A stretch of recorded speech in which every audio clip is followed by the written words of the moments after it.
What's up, Facebook? What's up, brothers? Welcome to Tuesday Thoughts with Mike, your mentor. I'm glad that you're taking time out of your day to do this with me, right? To go on this journey with me as we explore manhood and what it means in our world today, uh, what that looks like, how we should address that, how we should live that out. If you're watching the replay, I appreciate you tuning in. And if you're new to this page, you can hear a lot about my personal story and quest to discover manhood in the previous videos. But I'll give you the short end of the stick, or the summary of that journey. Grew up in a house without a father. He was in and out of prison until the age of 10. Then when he got out his third time, he disappeared. Came back into my life at 15. Was around for 6 months or so. I was super pumped, super excited to have him be a part of my life, to have him come see me play sports, to throw the football in the yard, to just hang out, do the things that sons are supposed to do with their dads. And that didn't last long, and he made some bad decisions, and it ended up with him high in the front yard of our house, and he proceeded to throw a rock through the window of our front door, which meant my mom needed to call the police. And then he got in his semi truck and drove off and disappeared out of my life again.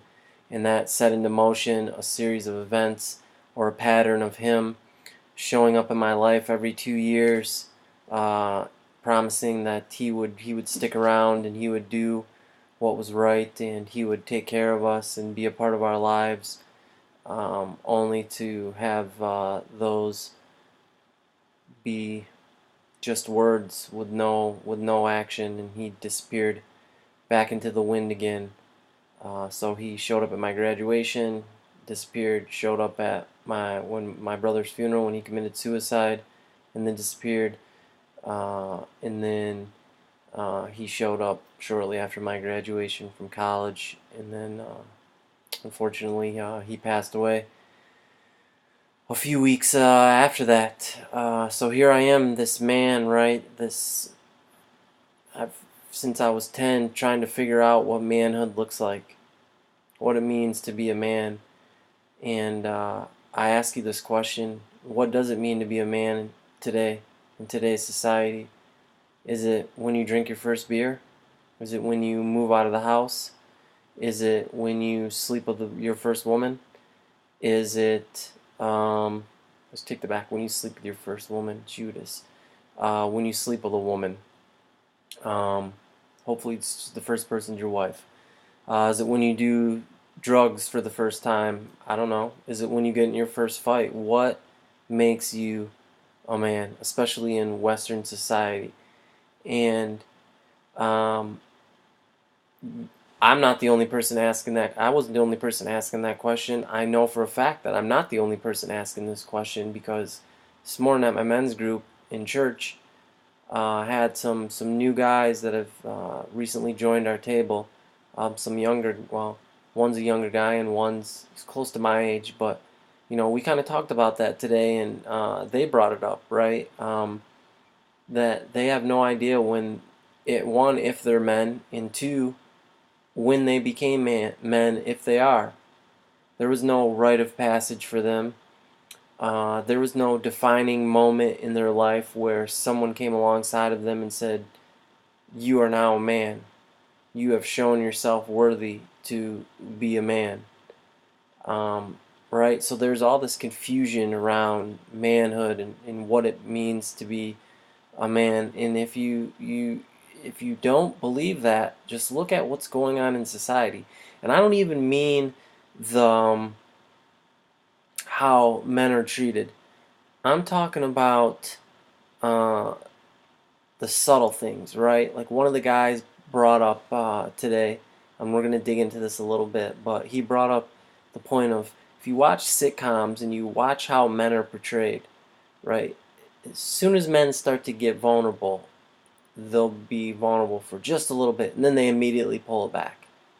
Like, you can't go there, right? Or if you go there, you only touch it. You don't stay there. You come back, and then you make a joke about it, or you brush past it, or you gloss over it. Um, and that's sad, and that's false. And then we don't even need to talk about or get down the rabbit trail of what's going on in our society surrounding gender.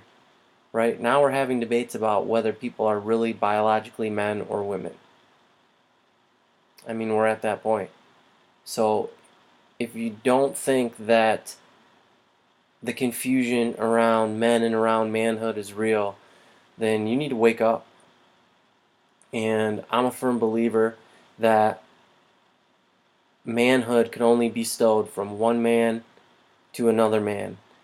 And for a multitude of reasons, which I've talked about on this page, that honor and that walk we've become disconnected from that, right? This was something that was part of our history as men, and somewhere along the lines we lost that, and slowly but surely that's dying, and there are consequences to that, and those consequences are all around us, because men don't know how to be men. I should say men don't know how to be real men, right? It's not just your gender that makes you a man, it's your choices. You know, one of the older men at the table said that you know you're a man when you no longer, I don't have my phone on me, my daughter's got it. How did he say that? He said, you're no longer a man when you don't need anyone else to take care of you and you start to take care of others. I thought that was pretty profound, as one of the definitions, or one of the ways that you could describe manhood. But it's a real problem. We've got men who are leaving their wives. They're running out on their marriages for a multitude of reasons. They're refusing to be husbands. They're refusing to be fathers. They're refusing to be leaders in their community. And we pay the price for that, all of us men. And it's this ripple effect that's been going on generation after generation, because for a long time now, especially in America, there hasn't been a movement of men that have said enough is enough. We need to restore honor back to being a man, and back to treating those in our lives, our wives and our neighbors and the other people that we come in contact with honor, no matter their race, no matter their religion, no matter their creed, no matter their sexual preference. Right? Honor rises above all of that. And we've neglected that leadership that's been placed on us. And that's a higher calling. And for a lot of reasons, a lot of men are scared of that.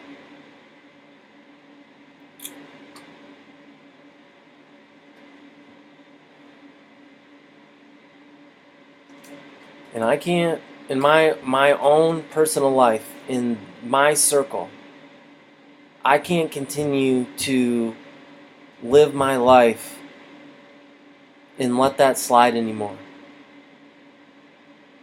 You know, one of the questions posed this morning was about rites of passage.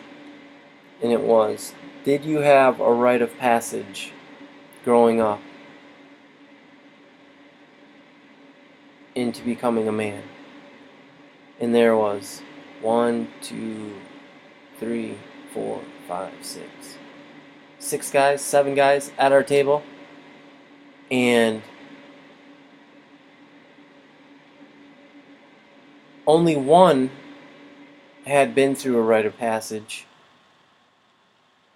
6 of those guys hadn't personally been through a rite of passage, and 2 out of the 6 have been a part of a rite of passage in someone else's life. And we've talked about on this page what a rite of passage entails and why that's important for men. But just think about that, right? And this isn't just some oddity. This isn't like some statistical anomaly, an outlier. This is the common denominator among men.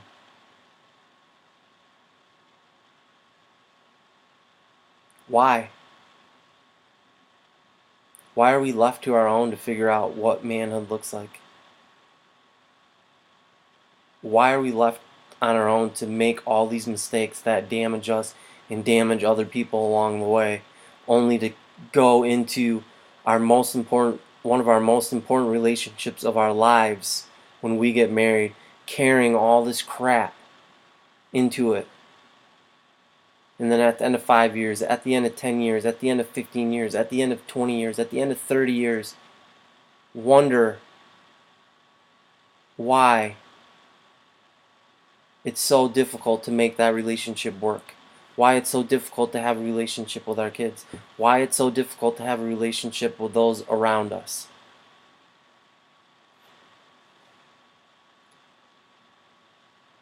And it all stems from this one thing. And that's men don't know how to be men and what that really looks like. So I'm going to do whatever I can to change that, not only in my life, not only in my son's life, not only in the other men that God surrounds me with in my life, but I hope that you, by tuning into this channel, not only would God speak to your heart about what manhood looks like, but that then you would carry that seed out wherever you're at, and that would get planted. And slowly but surely, we can start to change things in this crazy, jacked up world that we're living in. But that doesn't start if we don't look in the mirror and be responsible for the only person's actions we can control, and that is ours. And I'm preaching to the choir, because I have to be reminded of this all the time.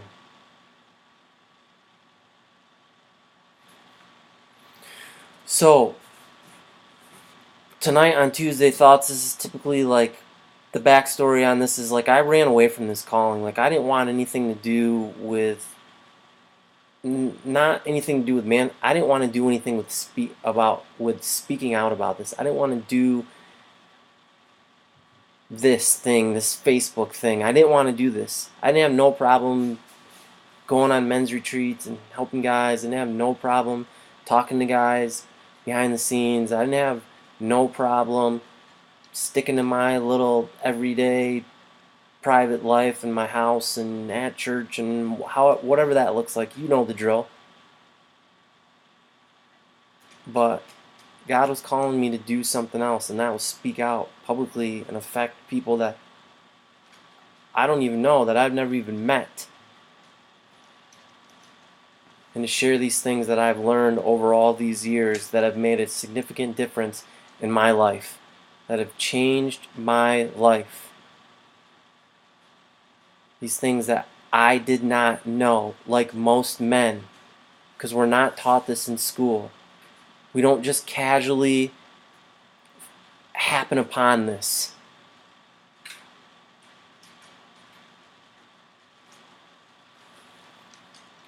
So the premise of Tuesday Thoughts is, when I finally decided that I was going to be obedient to what God is asking me to do, what's the saying the kids like to say these days? I got in the lab. That's what they say. I got in the lab and I went to work, and God just downloaded all this stuff, right? Day by day by day by day, week by week by week. And that's what we're doing every single day of 2019. And I do need a haircut. Yes, I'm fully aware of that.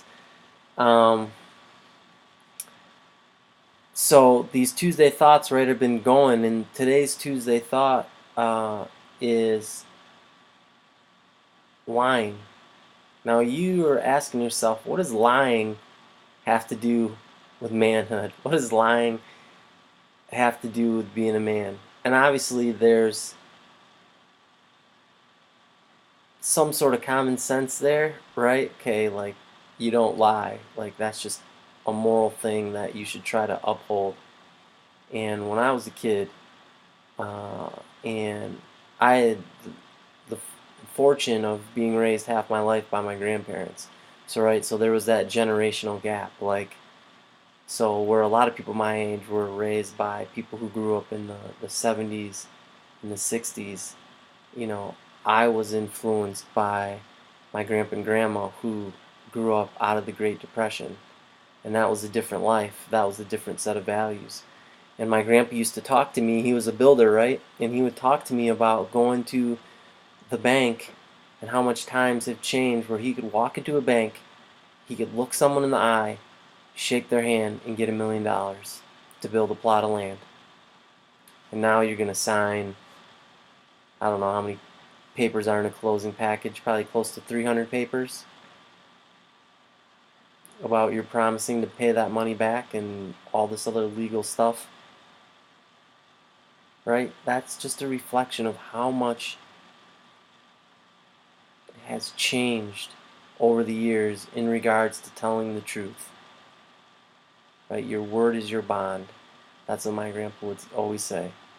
My word is my bond. Now, today, if you've got a good enough lawyer, you can pretty much get out of anything. Responsibility's out the window. So, how does lying play into manhood? So, stay with me here. I'm trying to wrap this up in the next couple of minutes, right? So, just a couple things God just showed me. So, one of the themes on this channel or on this page is, as men, we got to stop lying to ourselves. We got to stop lying to ourselves and lying to others. Now, when I say lie, I don't mean the what appears on the surface. You're like lying. Yeah, I know. You get it. You don't tell somebody you lie. Okay, you don't lie. You don't lie about maybe you stole something, or you don't lie to make yourself look better, or whatever that example is. Right? We all know that we're not supposed to lie. But here's the crazy thing about that is we lie all day long. We lie to ourselves and we lie to others. And what do we lie? What do we lie to ourselves and what do we lie to others about? We lie to ourselves and we lie to others about how we feel, how situations make us feel. And here's some famous phrase words that men use. It doesn't matter. It's no big deal. I'll get over it. Ever heard those things before? Ever spoken those things before? See, because there's power in words. Power to bring life, power to bring death. So we're lying to ourselves about that. And then as men, we stuff those things down. We refuse to acknowledge them. We refuse to deny them. And it starts this ripple effect. And we do this because we think we're protecting ourselves and we're protecting others. So this is kind of crazy, right? Like it's a lie within a lie. We lie to ourselves because we think we're protecting ourselves and we're protecting others. When in reality, we're just reinforcing this lie. this big lie to ourselves every time we do that.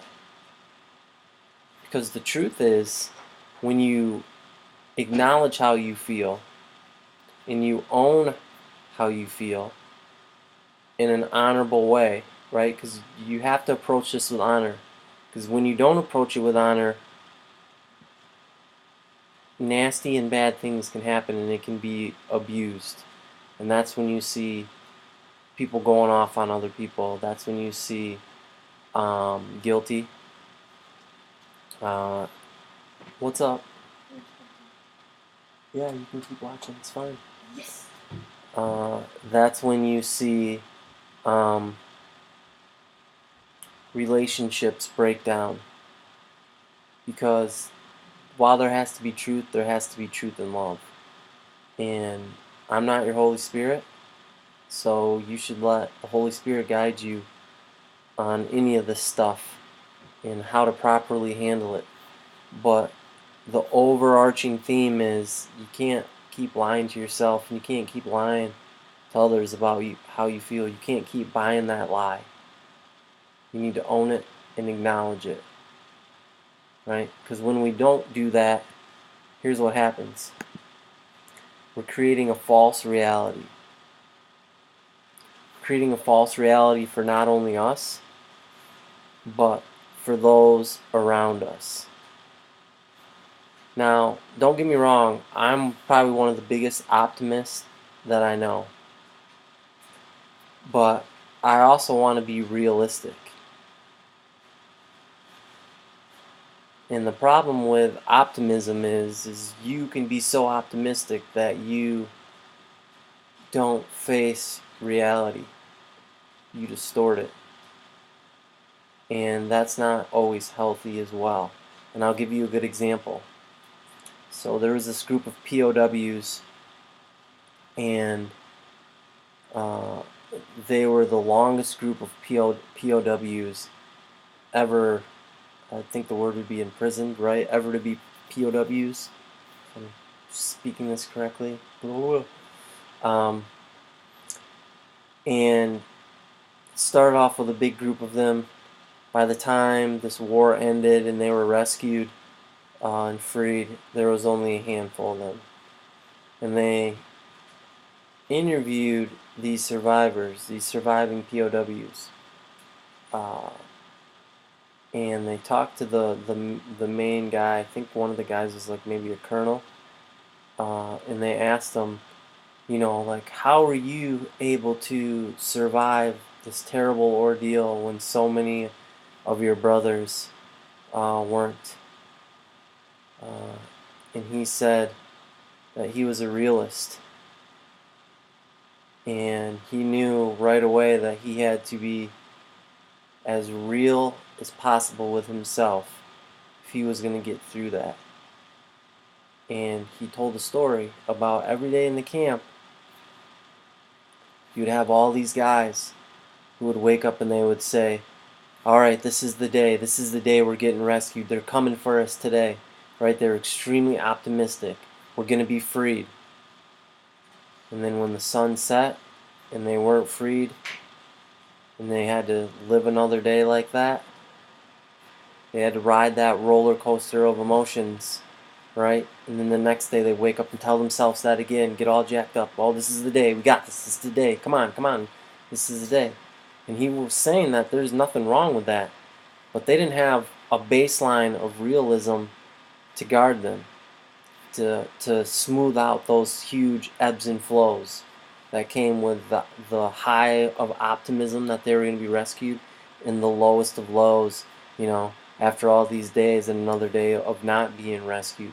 And he told himself from day one that I'm going to believe that I will be rescued one day, but I'm going to act as if I might not ever be rescued. Because that was the reality. And that's what kept him going all that time. And that's what kept this small handful of POWs going all this time. And that's why it's important that we don't lie to ourselves about how we feel. Because when we do that, we're creating a false reality. And then not only are we creating a false reality for ourselves,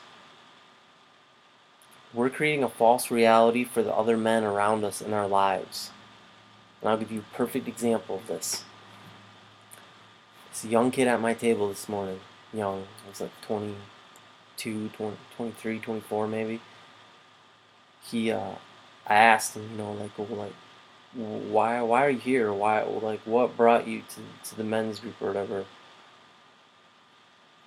And he said that he was looking for more connection with men, and not just the go out with his peers and drink beers on the weekend type of thing.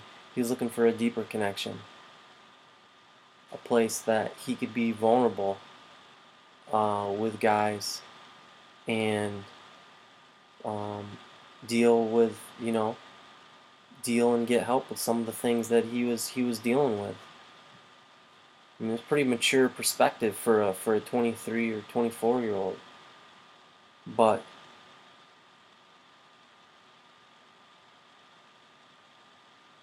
his belief, or I shouldn't say his belief, his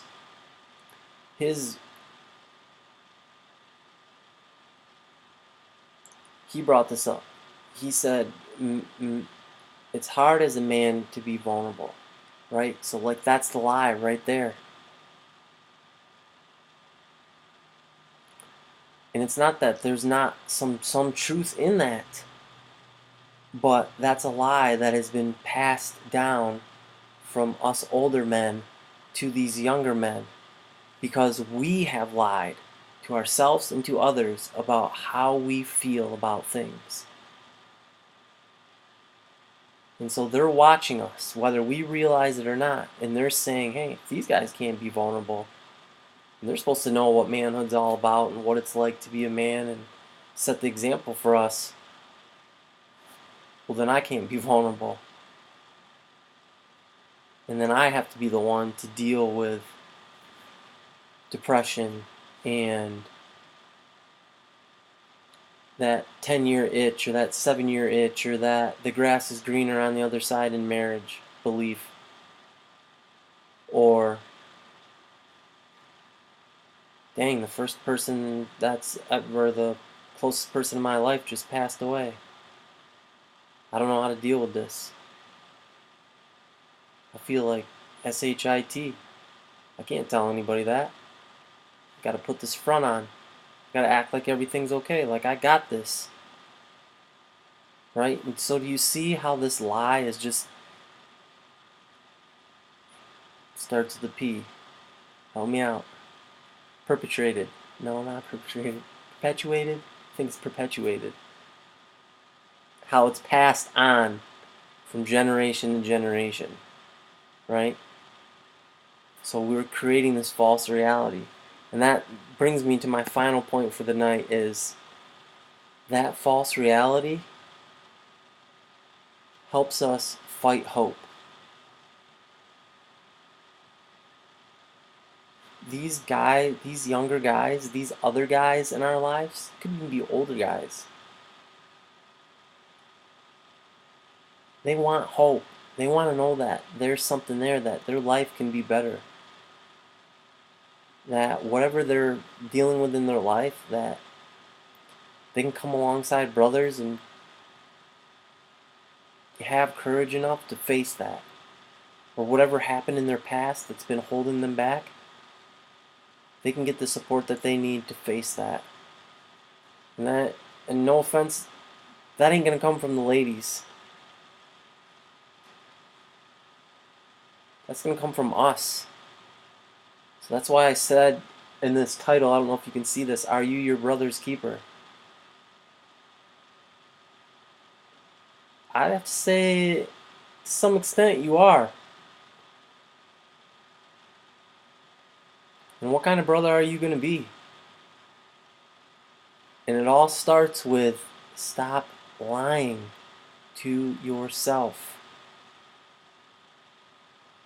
Help me to stop passing on this lie to other men. we do that, it's going to create a massive ripple effect across this country and across this world. Now, granted, there has to be other stuff that has to happen as well, but I mean, that's a pretty freaking good start. Because we got to give hope back to some people. And if we can't be real, if we can't come alongside our brothers and create an environment that gives them the chance to be safe and to be real, then we're just going to get more of what we got. Now, I don't know about you, but I don't want my kids to live in that. I don't want that to be my kids' world. I don't want that to be my world.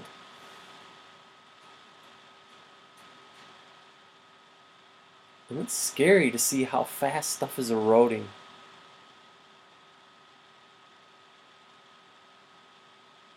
So I ask you, where are all the real men at? When are you going to stand up? When are you going to speak out? When are you going to do something about it?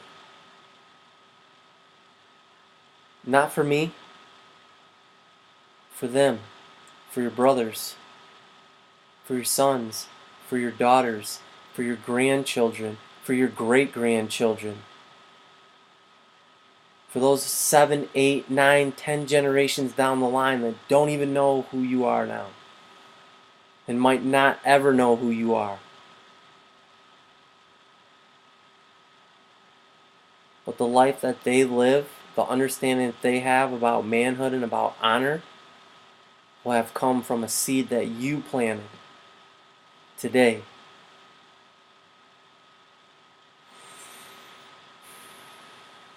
You got it in you. You got it in you. You got it in you. Got to do something with it.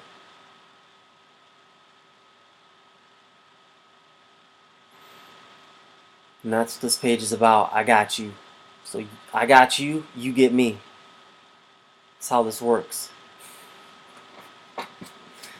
So that's it for tonight's Tuesday Thoughts. I want you guys to really think about this week. The importance of not lying to yourself. And I want to challenge you to just, throughout your day, tomorrow, and throughout the rest of the week, see if you can notice this, how this plays out. Maybe not even in your own life, but in the lives of other men that you're surrounded with. Whether it's at work, whether it's at church, whether it's out doing whatever you do. Pay attention and see how prevailing this is. Maybe even go a step further and ask a couple guys, hey, when did you become a man? Who told you you were a man? How did you know? See what their response is. And I'd love if you came back to this page and posted a comment on the page about what you found out. Right? Maybe I'm going to start a poll. When did you know you were a man? I think I'm going to do that. So I appreciate you guys watching tonight. I love you. If you need anything, hit me up. Otherwise, we'll see you back here tomorrow for Wednesday Wisdom. Have a good night. Be blessed.